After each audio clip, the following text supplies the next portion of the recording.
Ya Allah Bapa, Bapa di dalam nama Yesus, sungguh kami bangga memiliki Bapa seperti Engkau Bapa. Tiada kebahagiaan terbesar bagi kami selain berada di dalam hadirat, di mana kami boleh menikmati hadirat secara untuk memenuhi setiap kehidupan kami. Kau boleh tinggal di dekat kami, di dalam kami dan di atas kami, sehingga kami dapat mempersembahkan yang terbaik dari kehidupan kami hanya untuk kemuliaan nama-Mu Bapa. Yesus, Kau adalah Tuhan bagi setiap kami yang berada di ruangan ini. Maka kami percaya pintu alam maut akan tertutup bagi setiap kami di tempat ini saat ini. Bapa, Kau telah memberi kunci kerajaan surga kepada kami. Apa yang kami ikat di dunia ini akan terikat di surga. Apa yang kami lepaskan di dunia ini akan terlepas di surga. Hai kau iblis pada saat ini juga, di dalam nama Yesus, kau roh kekerasan, kau roh kemarahan, kau roh kebencian, kau roh kekerasan hati, kau roh kenajisan, kau roh percabulan kecemaran, roh perselisihan, roh keangkuhan dan kesombongan, semua roh kegelapan, roh neraka di tempat ini, di dalam nama Yesus, oleh kuasa darah Yesus, kuperintahkan kau keluar dari setiap kami di tempat ini. Kembalilah ke neraka karena memang di sana tempatmu, dan jangan pernah kembali lagi dalam setiap kehidupan kami di tempat ini. Kami percaya Bapa, inilah saatnya kami melepaskan setiap berkat yang telah Kau sediakan bagi kami sebelum dunia dijadikan di dalam nama Yesus. Kau berfirman kepada kami, jika Engkau tinggal di dalam aku dan firman-Mu tinggal di dalam Engkau, mintalah apa saja yang Kau kehendaki dan Engkau akan menerima. Pada saat ini kami percaya bahwa Kau sudah membuka pintu dan berkat di surga. Kau sudah mengutus para malaikat untuk membawa setiap berkat yang kami butuhkan di tempat ini saat ini Bapa. Ada banyak berkat yang kami butuhkan, Engkau telah mengetahui setiap kebutuhan kami di tempat ini. Dan saat ini Bapa, setiap kami siap menerima setiap berkat yang Kau sediakan bagi kami. Dan pada saat ini ya Roh Kudus, hamba-Mu siap untuk memberitakan kabar baik bagi setiap kami. Di luar Engkau, saya tidak dapat berbuat apa-apa. Hanya Engkau yang dapat melakukan yang di dalam kami. Hanya Engkau yang dapat mengetahui apa yang ada di dalam diri Bapa dan apa yang ada di dalam pikiran Bapa. Nyatakan isi hati Bapa dalam setiap hari kami melalui kebenaran firman Tuhan hari ini Bapa. Nyatakan isi pikiran Bapa dalam pikiran kami, sehingga kami tidak pernah salah, sehingga kami selalu berjalan di dalam kebenaran firman-Mu, dan itu menjadi sukacita di dalam hati. Kami mengasihi-Mu Bapa. Abah hikmah dan kebijaksanaan, melakukanlah di dalam untuk kemuliaan Bapa di dalam nama Yesus. Dan di tempat ini kami bersama dengan segala kerendahan hati, kami akan mempersembahkan segala puji, hormat, kemuliaan hanya bagi-Mu. Berbicara ya Roh Kudus, kami siap untuk mendengar. Dalam nama Yesus, haleluya, amin, amin, amin. Shalom. Mari kita membuka kebenaran firman Tuhan yang diambil hari ini dari kitab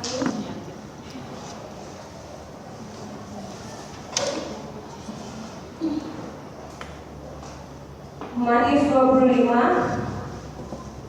ayat 24 sampai 30. Matius 25 ayat 14. Matius 25 ayat 14 sampai 30. Dan saya akan membacakannya untuk saudara dan saya. Perumpamaan tentang talenta. Sebab hal kerajaan surga sama seperti seorang yang mau bepergian ke luar negeri. Dia memanggil hamba-hambanya dan mempercayakan hartanya kepada mereka. Yang seorang diberikan 5 talenta, yang seorang lagi 2, dan yang seorang lagi 1. Masing-masing menurut kesanggupannya. Lalu ia berangkat. Segera pergilah hamba yang menerima 5 talenta itu.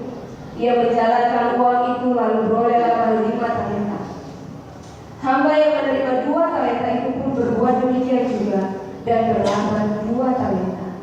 Tetapi hamba yang menerima 1 talenta itu pergi dan menggali lubang di dalam tanah, lalu menyembunyikan uang tuan. Lama sesudah itu pulanglah tuan hamba-hamba itu, lalu mengadakan perhitungan dengan mereka. Hamba yang menerima 5 talenta itu datang dan ia membawa laba 5 talenta. Katanya, Tuan, 5 talenta Tuan percayakan kepadaku. Lihat, aku telah beroleh laba 5 talenta. Maka kata tuannya itu kepadanya, baik sekali perbuatanmu itu, hai hamba yang baik dan setia. Engkau telah setia dalam perkara kecil, aku akan memberikan kepadamu tanggung jawab dalam perkara Masuklah dan turunlah dalam kebahagiaan Tuhan. Lalu datanglah hamba yang menerima 2 talenta itu. Katanya, Tuhan, 2 talenta Tuhan percayakan kepadaku. Lihat, aku telah beroleh laba 2 talenta. Maka kata Tuhan yaitu kepadanya, baik sekali perbuatanku itu, hai hamba yang baik dan setia. Engkau telah setia memikul tanggung jawab dalam perkara yang kecil. Aku akan memberikan kepadamu tanggung jawab dalam perkara yang besar. Masuklah dan turunlah dalam kebahagiaan Tuhanmu. Kini datanglah juga hamba yang menerima 1 talenta itu dan berkata, Tuhan, aku tahu bahwa Tuhan adalah manusia yang kejam, yang menuai di tempat di mana Tuhan tidak menabur, dan yang memungut dari tempat di mana Tuhan tidak menanam. Karena itu aku takut dan pergi menyembunyikan talenta Tuhan. Tuhan itu di dalam tanah ini, terimalah kepunyaan Tuhan. Maka jawab Tuhannya itu, hai kamu, hamba yang jahat dan malas. Jadi kamu sudah tahu bahwa aku menuai di tempat di mana aku tidak menabur, dan memungut dari tempat di mana aku tidak menanam. Karena itu sudah seharusnya uangku itu kau berikan kepada orang yang menjalankan uang, supaya sekembaliku aku menerimanya serta melakukannya. Sebab itu ambillah talenta itu daripadanya, dan berikanlah kepada orang yang mempunyai 10 talenta itu. Karena setiap orang yang mempunyai, kepadanya akan diberi, sehingga ia berlimpah. Tetapi siapa yang tidak mempunyai, apapun juga yang ada padanya akan diambil daripadanya. Dan campakkanlah hamba yang tidak berguna itu ke dalam kegelapan yang paling gelap. Di sana akan terdapat ratap dan gertak gigi. Saudara-saudara yang dikasihi dalam Yesus Kristus, hari ini kita mengetahui kebenaran firman Tuhan tentang talenta. Saya percaya seperti kebenaran firman Tuhan berkata bahwa setiap kita di tempat ini, dimanapun kita di seluruh penjuru muka bumi ini, yang telah dipilih Tuhan sebelum dunia dijadikan di dalam nama Yesus, kita diberikan Tuhan masing-masing dengan kesanggupan kita, setiap kita berapapun talenta, ada 1, ada 2, ada 5. Sekarang kita mau melihat orang seperti apa yang Tuhan percayakan 1 talenta. Satu hal yang saya percaya kebenaran firman Tuhan berkata bahwa di dalam Yohanes 15 ayat 5, Tuhan berkata, di luar aku kamu tidak dapat berbuat apa-apa. Jadi saya percaya jika Yesus tidak ada di dalam kita, apapun yang ingin kita lakukan sesuai kehendaknya yang menyenangkan hatinya, itu tidak akan pernah berhasil. Karena saya percaya juga bahwa Tuhan itu memberikan segala sesuatu kepada kita karena Dia sangat mengasihi kita. Tapi setiap talenta yang Tuhan berikan kepada kita, Tuhan juga ingin menguji setiap kita. Bagaimana dengan 1 talenta ini? Dia marah kepada Tuhan. Bapa memberikan dia 1 talenta, Bapa menginginkan dia untuk mengembangkannya, tapi kita tahu bahwa dia tidak mengembangkannya. Dia menggali tanah dan menanamnya. Dan ketika Tuhan itu datang, dia justru marah kepada Tuhan itu. Apa haknya untuk marah kepada Tuhan? Tapi sebelum kita berbicara orang yang ada dalam firman Tuhan ini, mari kita melihat berapa talenta yang Tuhan berikan kepada saudara dan saya. Saya tidak bisa mengetahui berapa talenta yang Tuhan berikan kepada saudara, dan saya percaya saudara tidak mengetahui berapa talenta yang Tuhan percayakan kepada saya. Tapi saya ingin bersaksi bahwa orang yang menerima 1 talenta ini, saya pun pernah merasakannya. Karena tidak mungkin Tuhan langsung memberikan dari setiap kita langsung 5 dan 2. Pasti harus dari 1 talenta terus, 1 talenta dulu. Dan saya ingin bersaksi bahwa pertama kali Tuhan memberikan 1 talenta kepada saya, itu saya percaya adalah talenta yang begitu sulit. Dan Tuhan memberikan itu sebelum saya sungguh-sungguh bertobat, di mana Yesus, Bapa Yesus dan Roh Kudus belum benar-benar tinggal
Dan bagaimana setiap kali dia melakukan kesalahan, setiap kali dia banyak hal yang dia lakukan.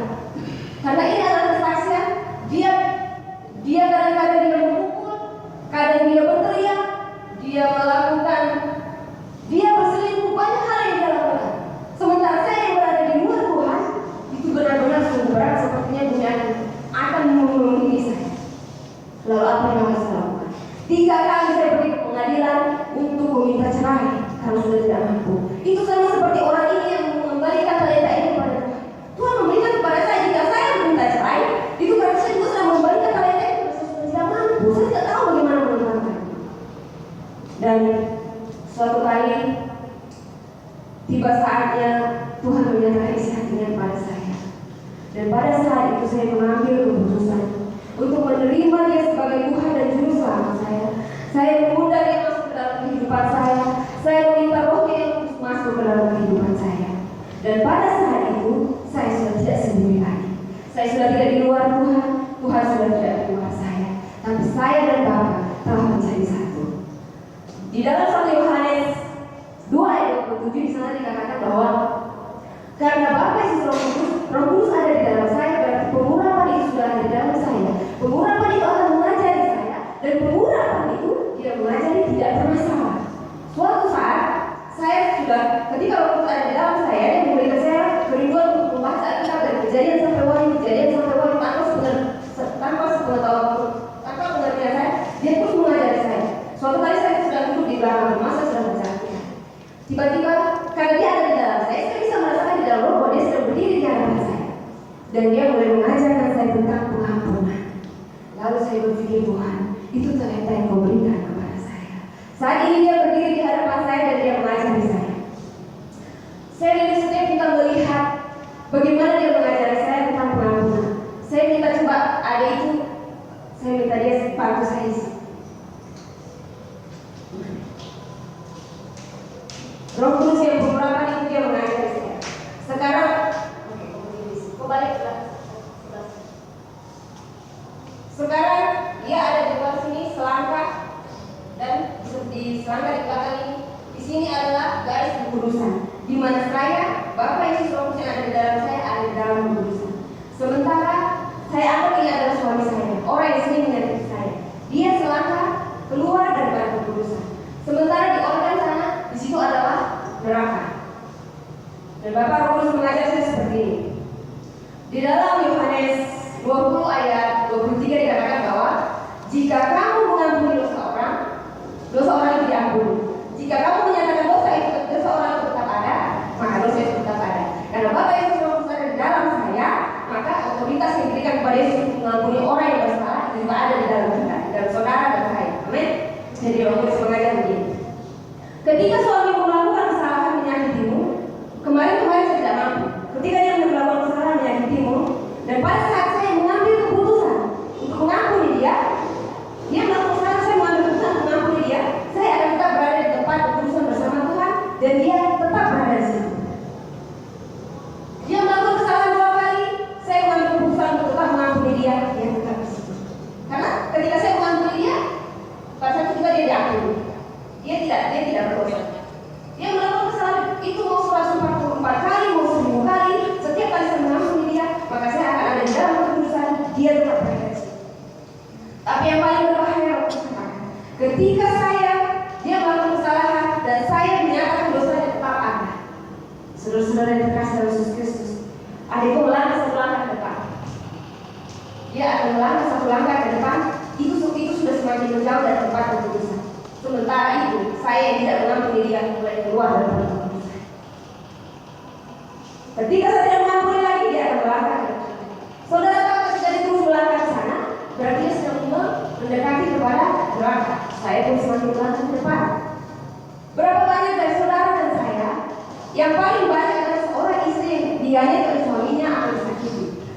Kita sudah melayani Tuhan, sudah melakukan banyak kebaikan kepada Tuhan. Kita berdoa, berwudu, berpuasa, tapi suami kita tidak bertobat juga. Kenapa bisa begitu? Karena kita tidak mengampuni dia. Dia sudah menuju ke neraka, kita ikut lagi dari belakang. Kita sudah meninggalkan kekudusan. Itu yang Tuhan ajarkan. Oke, adik kamu. Ketika saya terus mengampuni ya, balik satu saya. Ketika saya terus mengampuni dia, saya percaya suatu saat memang Bapak tidak langsung membalikkan dia ke sini untuk dia bertobat. Tapi kenapa Tuhan mengizinkan dia selalu ada di situ, dia selalu melakukan kesalahan, dia selalu menyelidiki seperti ini tidak berhenti. Bagi kita yang tetap mengampuni, dia tetap tidak langsung bertobat. Tapi saya percaya suatu saat nanti perlahan-lahan Bapak akan membalikkan dia. Akan tiba saatnya, segala sesuatu ada waktunya bagi Tuhan. Akan tiba saatnya Bapak akan membuat segala sesuatu yang tepat pada waktunya. Jika sudah sesuai dengan kemauan Bapak, dia akan langsung sangat langsung masuk langkah, sangat mudah bagi Bapak untuk membalikkan dia masuk ke dalam keputusan. Tapi sementara Bapak belum membalikkan dia ke tempat keputusan, itu artinya Bapak sedang mengajari saya. Sekarang saya mengerti. Seandainya saya berdoa, Bapak saya mau dia bertobat, saya mau dipulihkan, saya mau dia menjadi anaknya yang baik. Jika dari pertama kali saya mengampuni dan Bapak langsung membalikkan dia, pasti saya akan menjadi orang yang rugi. Sebenarnya Tuhan ingin mengajarkan saya banyak hal. Dia ingin mengajari saya mengampuni, dia ingin memakai saya secara dasar dan luar biasa dari kesaksian. Tapi karena dia langsung berbalik, masih banyak hal yang harus saya pelajari tidak sempat. Tapi Tuhan mengizinkan dia ada di situ, karena Bapak masih ingin terus mengajari, menyempurnakan. Karena Bapak selalu rindu bahwa saudara dan saya menjadi sempurna seperti dia. Seperti dia itu seperti apa? Dia mengampuni, dia mengasihi, dia memberkati, dia berdoa, dan dia juga penuh dengan kesabaran. Sempurna seperti dia. Oke, terima kasih. Jadi saya percaya, meskipun dia belum berbalik sungguh-sungguh, tapi berlahan-lahan Bapak sedang memutarnya untuk membawa kepada keputusan bersama kita. Tapi itu ada waktunya. Tidak sesuai seperti yang kita mau. Dan saya percaya saudara-saudara yang terkasih dalam Yesus Kristus, ketika Tuhan mempercayakan satu pengampunan ini kepada saya, ketika saya selesai belajar apa yang diajarkan, Tuhan mulai menambahkan hal itu kepada saya. Berarti apa yang Tuhan berikan? Mengasihi. Setelah mengampuni, dia mau saya mengasihi. Tapi dia mau saya seperti dia. Setelah mengasihi, dia masih mau saya memberkati. Dia masih mau saya berdoa. Dia masih mau saya bersabar. Sekarang sudah ada berapa talenta? 5 talenta. Tapi untuk 5 talenta yang Tuhan berikan kepada saya, pernahkah saudara membayangkan setiap satu talenta yang Tuhan berikan, setiap satu talenta yang Tuhan tambahkan, berapa banyak harga yang harus saya bayar, berapa banyak air mata yang harus saya curahkan, berapa banyak kepahitan, berapa banyak pengujian yang harus saya lewati, berapa banyak pencobaan yang harus saya hadapi. Saudara-saudara yang terkasih dalam Yesus Kristus, sebenarnya kehidupan ini tentang siapa? Yohanes berkata, Bapa, baiklah Engkau semakin besar dan aku semakin kecil. Apa tujuan hidup kita di tengah-tengah dunia ini? Apakah untuk menyenangkan diri kita atau menyenangkan orang-orang di luar sana? Saya percaya kalau bagi saya sangat rindu setiap saat, setiap waktu saya bisa menjadi sukacita di dalam hatinya. Bukan karena saya ingin berbuat baik dengan kekuatan saya sendiri, tapi saya percaya saudara dan saya di tempat ini benar-benar tahu bahwa ketika dia mati di kayu salib, dia lakukan itu di mana kita masih berdosa, di mana kita masih menyakiti hatinya, bagaimana dia dipermalukan, bagaimana dia diludahi, bagaimana dia dipukul, memikul salib yang begitu besar. Tuhan mengizinkan saya mendengar ketika dia memikul salib apa yang ada di dalam hatinya. Dia memikul salib, dia berkata di dalam hatinya, aku tidak akan berhenti di tengah jalan, aku tidak akan berhenti di tempat ini, aku harus menyelesaikannya sampai di kayu salib untuk anak-anak yang aku kasihi. Jika aku tidak menyelesaikannya di sana, mereka tidak akan pernah bisa hidup dalam kekekalan bersama. Saudara tahu, saudara dan saya adalah kata terindah bagi dia. Jadi kita melakukan segala sesuatu bukan karena itu diperintahkan, tapi kita benar-benar tahu bahwa dia mengasihi kita dan kita pun begitu rindu mengasihi dia. Ada banyak hal yang Tuhan lakukan bagi setiap kita. Saudara-saudara yang terkasih dalam Yesus Kristus, saya percaya dari setiap kita di tempat ini, banyak dari kita yang berdoa meminta kepada Bapa, berikanlah jiwa-jiwa, selamatkanlah jiwa-jiwa. Tapi berapa banyak dari kita menyadari bahwa setiap orang yang melakukan kesalahan pada saudara dan saya, yang berdiri di luar keputusan, yang menyakiti kita, percayakah saudara bahwa orang itu adalah orang yang dipercayakan kepada saudara untuk dia bisa diselamatkan? Amin. Jadi mulai saat ini, jika saudara tahu ada orang-orang di sekitar saudara yang membenci saudara, yang menipu saudara, yang menyakiti saudara, mungkin ada 1, 2, 3 bahkan musuh dari belakang menyakiti saudara,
diri dan berkata, kenapa dia orang yang harus datang kepada Tuhan, Tuhan bisa memakai dia secara dahsyat dan luar biasa.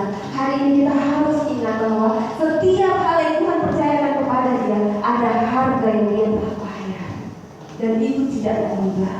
Ada banyak pengujian yang dia telah lewati, ada banyak begitu pencobaan yang dia telah lewati. Jangan pernah melihat apa yang Tuhan percayakan kepada orang lain di sana, tapi lihatlah apa yang Tuhan percayakan kepada kita. Satu talenta saja yang Tuhan percayakan. Jika kita tidak berhasil dalam satu talenta itu, dengarkan apa yang firman Tuhan katakan. Ambil satu talenta itu dan berikan kepada orang yang punya. Sudah kita tidak bisa mengembangkan, diambil dari kita tidak mempunyai apa-apa. Dan yang paling terakhir dikatakan, lemparkan dia ke tempat kegelapan yang paling gelap, di sana terdapat neraka dan pengaruh. Itu neraka. Kita hidup selamanya di sana, tapi dalam bunyi sana. Saudara-saudara yang terkasih dalam Yesus Kristus, setelah 5 talenta ini, saya ingat bagaimana Tuhan mulai mempercayakan talenta yang lebih besar untuk mempercayakan perkara yang lebih besar kepada saya. Saya ingat suatu kali ketika saya pergi ke KKN, seorang hamba Tuhan memanggil saya dan berkata, anakku, Tuhan Yesus sudah memilih engkau untuk menyampaikan kabar baik, menyampaikan firman Tuhan. Pada saat itu sungguh hal yang saya tahu, amin dan terima kasih. Betapa senangnya melayani raja di atas segala raja. Tapi tetap saya adalah manusia biasa. Saya tidak sekolah pendeta, saya hanya seorang ibu rumah tangga, seorang istri saya, seorang yang pemalu. Saya bahkan tidak tahu bagaimana cara berbicara. Oke, 5 talenta tadi bisa dilakukan dengan istilahnya dengan pertolongan Tuhan. Tapi untuk menyampaikan kabar baik melalui seseorang yang tidak pandai bicara, orang yang malu, di dalam setiap acara pun saya lebih senang duduk sendiri. Karena ketika saya berbicara dengan orang lain, saya takut saya mengatakan perkataan yang salah dan membuat dia tersinggung. Suatu kali ketika saya sedang berdoa, tiba-tiba saya merasakan di dalam kamar itu hadirat Tuhan yang luar biasa. Begitu sepertinya kamar itu penuh dengan seisi surga, dengan para malaikat. Dan yang paling aneh, saya merasa saya seperti seorang anak kecil yang akan bertanya kepada bapaknya. Karena saya tahu apa yang saya lakukan melayani Tuhan, bagaimana cara memberikan kabar baik untuk memberitakan firman Tuhan. Dan saya bertanya begini, Bapak, saya tahu kau ada di hadapan saya saat ini. Walaupun saya tidak melihat dengan mata saya, tapi saya bisa merasakan kau ada di sini. Seandainya saya bisa melihat engkau dengan mata saya bilang begini, yang biasa saya lakukan itu cuci pakaian, masak, menyimpan rumah dan melakukan hal yang lain. Kalau kau ada di hadapan saya, mungkin kalau bajumu kotor, pertanyaan begitu bolos. Kalau bajumu kotor, saya akan cuci bajumu Bapak. Setelah ini saya kasih kau pakai. Kalau sepatumu kotor saya cuci. Kalau kakimu capek saya akan urut. Kalau kau ingin makanan saya akan masak. Kau ingin minum saya akan bikin minum. Tapi kau mengingat saya menyampaikan kabar baik, apa yang saya lakukan? Saya bisa dengan air mata yang begitu deras dan ingus yang begitu panjang, saya bisa merasakan dia sedang tersenyum-senyum melihat saya dengan pertanyaan yang seperti itu. Tapi tahukah saudara, ketika dia memeluk saya bisa merasakan pelukan kasihnya yang luar biasa, hampir saya sesak napas kalau tidak mampu. Lalu dia berkata begini, sayang, kau adalah putri kesayanganku. Aku telah memilih kau sebelum dunia dijadikan di dalam nama Yesus. Jangan pernah takut atas apapun, jangan pernah khawatir atas apapun. Kami akan melakukannya di dalam engkau. Engkau hanya mengikuti apa yang harus kami lakukan. Dan dengarkan ini baik-baik. Apapun yang kau lakukan, bahkan itu hal-hal yang terkecil, ketika kau melakukannya seperti untuk Tuhan, kau sedang melakukannya untukku. Lalu saya berkata, oh seperti itu. Langsung saya berkata, baiklah Bapak kalau begitu. Sejak saat itu, saudara-saudara yang terkasih dalam Yesus Kristus, ada hal juga yang paling sulit kita lakukan, dan ini harus kita lakukan dengan segala kerendahan hati. Mungkin ada orang yang marah kepada kita bertengkar dengan dia. Firman Tuhan berkata, jika kau ingin menjadi anak Allah, kau harus membawa damai. Dan ini harus kita lakukan dengan kerendahan hati. Ketika seseorang bertengkar dengan kita tahu bahwa dia yang salah. Tapi karena kita ingin menjadi anak Allah, kita ingin membawa damai, kita datang kepada yang untuk berdamai. Saya sering melakukan itu, walaupun saya tahu saya tidak salah. Untuk suasana damai di dalam rumah, saya akan minta maaf kepadanya. Yang penting suasana di rumah itu damai, dan saya tahu hadirat Tuhan ada, berarti saya adalah anak Allah. Amin. Saya tahu saya orang bodoh yang telah dipilih Bapa. Tapi firman Tuhan berkata dalam 1 Korintus 1 ayat 27-29, Allah sengaja memilih orang yang bodoh untuk mengalahkan orang yang berhikmat, memilih orang yang lemah untuk mengalahkan orang yang kuat, orang yang tidak berarti, yang tidak terpandang, sengaja Tuhan pilih agar tidak ada satu orang pun yang dapat meninggikan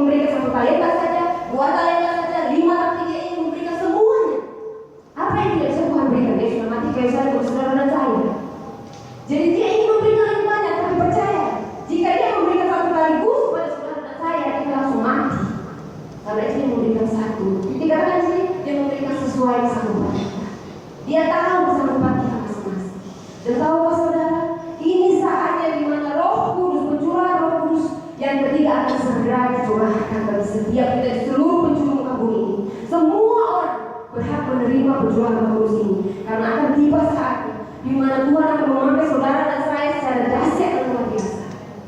Saat kita berjalan di jalan-jalan, seperti Pak Petrus ketika dia berjalan, bayangannya saja menyembuhkan orang sakit. Dan itu akan terjadi bagi setiap kita pada saat ini. Kita berjalan di jalan, akan terjadi pertobatan. Kemana pun kita pergi, orang-orang karena dikatakan akan tiba saja orang lapar, bukan tentang makanan lagi, tapi tentang kebenaran firman Tuhan. Jika saudara dan saya dipenuhi oleh kuasa Roh, kemana pun kita berjalan. Setiap orang akan menikmati hadirat Tuhan dan bertobat. Akan ada kesembuhan di mana-mana, di mall, di pasar, di jalan-jalan, di mana saja. Tapi untuk semua itu, mari kita melihat masing-masing talenta yang Tuhan percayakan kepada kita. Karena Tuhan mau memberikan yang lebih besar. Jiwa-jiwa di luar sana sedang menunggu saat ini. Dan mereka tidak tahu ketika kita mampu mengampuni, kita telah menjadi serupa seperti dia. Kapan kita tahu kita bisa mengampuni? Ketika seseorang menyakiti kita dan kita berkata dengan kerendahan hati, Bapa, ampuni dia karena dia tidak tahu apa yang dia lakukan. Pada saat itu percayalah saudara dan saya telah menjadi serupa dengan dia. Saudara yang terkasih dalam Yesus Kristus, mari kita sama-sama melihat setiap karya yang Tuhan berikan kepada kita. Dan biarkan Tuhan memberikan lebih. Saya percaya pengajaran pengampunan yang Tuhan berikan kepada kita saat ini akan banyak jiwa-jiwa yang diselamatkan jika kita mau bersama dalam kebenaran firman Tuhan. Dan untuk semua itu kita membutuhkan Roh Kudus yang lebih lagi. Saya mengundang setiap kita di tempat ini untuk berdiri, dan saya rindu untuk menaikkan Roh Kudus kau hadir di sini sekali lagi. Biarkan dia memenuhi setiap kita. Biarkan dia mengisi kita, karena kita membutuhkan dia lebih dan lebih lagi.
Kami percaya Bapak, yang sakit sudah disembuhkan, yang buta melihat, yang lumpuh berjalan, yang bisu bersorak-sorai.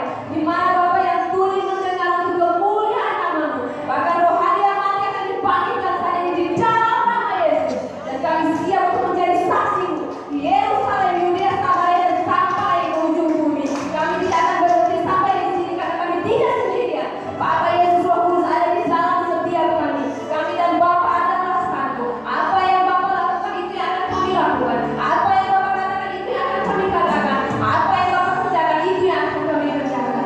Pada saat ini kami telah menerima setiap berkat itu. Kami percaya akan lebih banyak karunia yang Bapak berikan kepada kami. Kami percaya akan lebih banyak anugerah yang Bapak curahkan kepada kami. Di mana kami akan memakai bahasa-bahasa yang baru. Kami akan mengusir setan dengan satu patah kata saja. Maka setan itu harus lari dari setiap orang-orang Bapak. Dan nama Yesus dipermuliakan. Kami percaya Bapak Yesus Roh Kudus akan bekerja secara dahsyat dan luar biasa